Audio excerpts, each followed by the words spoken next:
This is the Connor and Kaz Show, a weekly look inside the Scott County football program with Special Assistant Coach Kaz Clay, Connor Willhite of Connor Sports Talk, and the head coach Jim McKee, as well as players and other members of the staff. We want to say thank you to the Connor Sports Talk sponsors, Rumpke, Waste and Recycling, done right for you, Johnson Funeral Home, 125 years of timeless tradition, the Floral Group, white glove service with red carpet treatment, and the Hawkinsmith Agency, providing all of your insurance needs since 1981. Thank you to our sponsors for making this show possible. This, again, is the Connor and Kaz Show on Connor Sports Talk. Now, here's Connor and Kaz with Scott County football head coach Jim McKee. All right. Welcome, everybody, to the Connor and Kaz Show here at the Scott County Field House with Scott County head coach Jim McKee, going into your 35th year as a head coach. And we've got Kaz Clay over there. Kaz, the special assistant to the head coach this year. Coach, how you feeling going into year 35? Good, because if Kyle Oaks wants to do interviews with me this year, he's got to go through Kaz. You give him your number, Kaz, so he can go through you tonight? He does have it. He does? I'm also wondering, Connor, you told me your football career was over to concentrate on the Connor Sports podcast, and I said, great, I think that's awesome. And I look up, and now you're playing 36 holes of golf a day. I mean, and I had to, thank goodness, I got TJ Wells whipping those short snaps back there. You were supposed to be my short snapper this year, and you're on the golf team. Coach, I want to talk about your first hour weightlifting class to start off this episode. What does that do for you, and how does that, impact your program? Well, I think that Scott County is the greatest place in the world. It's just, I love the school system. I love the people that we work with, and it's just, there's a broad vision. And so when you sit and think about this, you sit down and you say, we'd like to do this, and you get the reaction out of the other person. And one reaction can be just like immediately shut it off, no way we can do it. Or the other reaction can be, okay, well, how can we do that? And I think we've shown a consistent theme over time as a school system. How can we do that? Not just with football. And so, years ago when I first went to the leadership, it took some time. I got to give a lot of credit to Joe Pat Covington when he was the principal here. He really helped us mold it the way we need it to be. And now, our parents are extremely supportive of it. Our kids are, it's a game changer, because and who does it benefit? It benefits the kids, because it's less time after school and before school. And it's the ability to be in the weight room if you're a multi-sport guy. It's the ability. We can do so much. I would just say Elizabeth Gabehart was great. I'm sure our new principal's going to be outstanding too. But everybody's been supportive. Caitlin Flynn, she's unreal. Ms. McCann. I mean, our counselors are unbelievable. It's a game changer, Connor. Oh, and fact to highlight from that class, you had 15 guys in the 300-pound we broke bench a club. record. That from the 2015 team, I was going to mention that. Josh Davis, Cooper Robb, Glenn Covington, Brian Hudson was on that team as well. You had 15 guys in the 900-pound club. What do those records mean to the kids in that class? Well, I've kept, my charts are very similar, but I can tell you, starting here in 1997, my first year, we had X number of guys that could, the numbers I use a 300 bench, so every, it's so much on the bench. It's like how many people can power clean 225. So in 1997, it would have been 3. And how many people can squat 405? How many people are in the 800-pound club, 900-pound club? And of course, when the school split, and I guess the 19 season was the first season, our roster numbers went down. So, those numbers from 2010 through 2009 or 2018, you're talking about 140 total people in the program. And so that dropped to about 90 when the schools initially split. It's about 110 right now. So for us to do it with only about 110 people in the program, it was pretty cool to have that many guys bench press 300 pounds or more. And you can't talk about weightlifting without mentioning Lucas Fent. And you might have already had that down there. That was my next point, yeah. I mean, he's just unbelievable. I mean, I love to lift weights. You know, I still try to get in there a little bit, lift a little bit. And, you know, even like when I was in college, lifting weights as hard as I could, I was an offensive lineman. It was one of my goals. I wanted to bench press 405, 4 big plates on each side. And I never got that accomplished. I wanted to, but I never did it. And I tried super hard to do it. And Lucas did it when he was his freshman year for 8 reps. And then he benched 500, and I had to order a special bar for him, 30 in a place here in town. And, you know, I'm not taking anything away from anybody else from Maine to Montana. But, I mean, there's got to be some kind of chance. Lucas Fent is the strongest 16-year-old in the United States of America. He squatted 700 parallel. He didn't get up there and squat and do this. I mean, he got down parallel. He's unreal. I want to talk about some of the college interests that your guys have had. I know Kaz is going to be helping with this throughout the year, helping, you know, with the video clips and stuff. So, Kaz, do you want to comment on this as well? 6 of your guys have multiple offers so far this year, and I mean the season hasn't even started yet. Timmy Mongo's committed to Ball State, and you've had tons of college coaches in and throughout the program this year. Well, you know, we consistently for a long time. I mean, you can never send enough guys to college. You know, you always wish you could send more. It's like winning games. If you don't win every one of them, you know, unfortunately, you kind of look back and be like, what about we let that one game get away?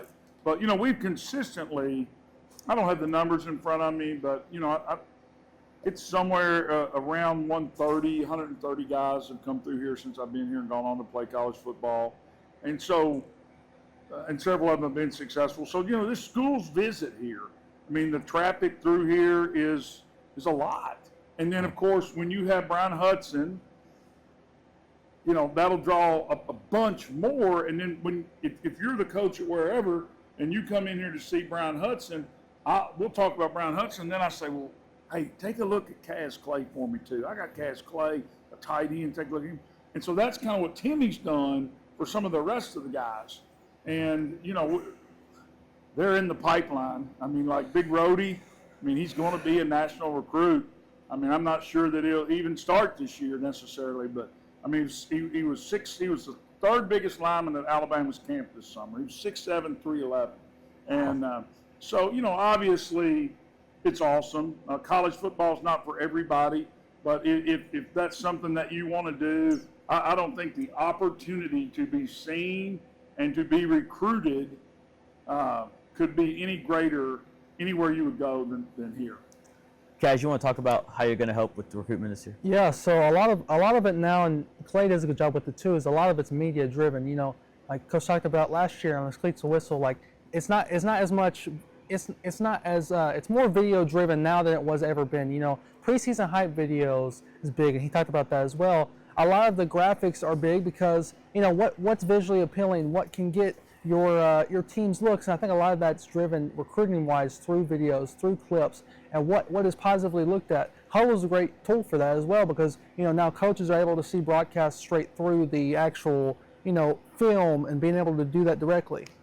You know, I think Kaz has done a really good job with some graphics. And, you know, you think about leadership and providing leadership in a program or a business or a home. You know, you're not going to remember the things that I'm going to say tonight in 2 years, but hopefully you will remember the way I made you feel. Hopefully I lifted you up. That's what leadership is. And so what Kaz is doing is, look, those guys love that stuff. Oh, yeah. You would love it. I don't know what your best golf score is, but if you went out next week and you hit 2 eagles and a birdie and you scored you were even par or whatever, and Kaz put a big graphic out that had you on the driving range driving and says, you know, Scott County star golfer Connor shoots even par, and then put it out everywhere, you'd be like, hey. So I think that's what service is. You know, Kaz is in a role where he's serving others. You know, he's not putting out graphics for himself. He's putting it out to serve others. And that Kaz is unbelievable, man. You've got a lot of guys returning from this past year. I'm just going to mention a few from the rushing side. Skylar Way, 1,200 yards. Timmy Mongo had a little over 1,000 yards. On the receiving, Timmy had 650 receiving yards. Red Owens had 500 receiving yards. And Asher Brewer from the defensive side comes back with 86 tackles. How do all of those guys returning and the others, how does that, help your team throughout this year? Well, I mean, I think when you evaluate athletes, of course, the number one quality you want is, your availability, meaning you want somebody, number one, that you can trust and it's going to be. It doesn't matter what else you have. If you can't count on them, that's not good. But once you get that part, number one, of course, you want is talent. There is no substitute for talent. But the number two thing that you want is experience. And so, our schemes haven't changed a whole lot from last year to this year. And so that means, our installs have been smooth. We're playing the game extremely fast right now because people know what they're doing. So, yeah, it makes a difference. And, we have enough good players in this program, though, that there's still a lot of competition for spots. And there'll be guys that somebody started last year, won't start this year because somebody else has had an unbelievable offseason and will pass. And we've had a great offseason. Timmy, Parker Atkins, he'd have to be right up there in our leading tacklers. Yeah. JT Wells, Keller, some of those guys, they have just absolutely. Charlie's been, he's thrown who knows how many balls. But they have really put the extra work in. So obviously we're excited about the season. Every year people talk about, the guys that are always coming back, but have seniors that graduate every year. Who are some guys that are going to come up from your freshman and JV teams and fill a spot on the varsity team this year? Well, JT Wells and Jay Herring are both juniors, and they're both, extremely fast, physically strong. So both of them should do really well. Then Jalen Danzler transferred here from Louisville Central. His dad, Marvin Danzler's on our coaching staff. Jalen was the first-team All-State defensive back last year, on Ferry Journal All-State defensive back at Central.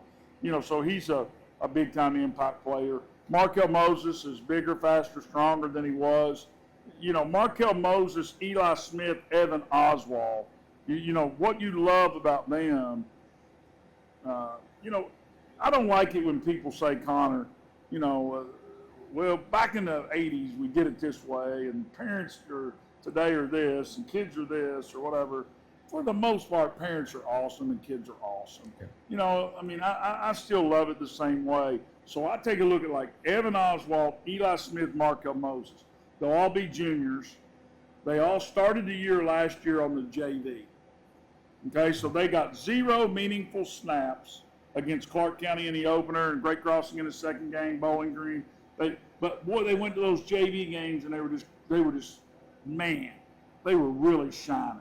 Well, all of a sudden, they all ended up in the lineup in the end. And so those are 3 guys right there that are all returning starters, but they didn't start the whole season. So it's hard for me to say right now, but there'll be 3 or 4 guys like that right now you think, Kaz Clay's probably going to play on the JV. But then all of a sudden you go to the first 4 JV games and you watch the film and you grade the film and you show them the film and then you keep working with them and you're like, man, Kaz Clay is ready.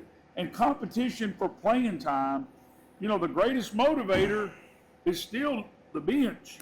And so if you got to fight every day to get on that field, it makes a big difference. So those would be 3 guys. And then, in our sophomore class, Peyton Harris is here now. Boy, he's really talented. Oh, Big Waylon, he's completely changed his body. Hunter Vance is doing a good job at quarterback. Levi Jones is one of the toughest kids in the program. So, somebody out of that group will do what Evan and Markel did last year. I just don't know who it'll be, any last year. I was just gonna kind of chime in, and I talked about this on our last interview with Place to Whistle, but something that was really intentional that I feel like is really good is your staff is very intentional with working with every kid getting good reps. Having that luxury of having good coaches that have 30 plus years of experience is very good at this level with so many kids that try to get in and get reps and try to get into the program and know the tradition of how long they've been here, and so how does that speak to how you progress? Well, we've got good coaches, and we're fortunate for that. I mean, this year we have 17 assistants. We have 10 full-time, people that are school teachers in the Scott County system that are assistant coaches on our staff. Now, some of them are like semi-retired from teaching like me, but there's 10 of those guys. And you got guys like, of course, Coach Willard's outstanding coach. Coach Monty's been here. Anytime you start, naming names, you're going to leave somebody out. But, I mean, Ray Graham was my high school coach. He does an unbelievable job. We picked up Marvin Danzler, coach, on and on. But I think, Kaz, to go back to what you said, every kid's left here tonight. All right? You guys have been, involved in sports all your life. You leave, you get in the car, what's your mom or dad say almost every time? Or if you're driving, when you get home, what are they going to say? How was practice? How was practice? Yep. Okay, I ask my boys all the time that. They've not got to the point where all they would say is, fine. Okay, but they're going to say, how was practice? Well, I don't want them to get in the car and say, well, after warm-ups and a few agilities, I stood for 2 hours. I want them to feel like they practiced football. I think that's a responsibility that I have, and our coaches are an extension of that philosophy. And so you could see, like out there tonight, we finished with that 2 offense, and they looked really good. So, and of course, Coach Clay's doing a great job with the freshmen. Got him, you got Aaron Hall. We got several coaches with them.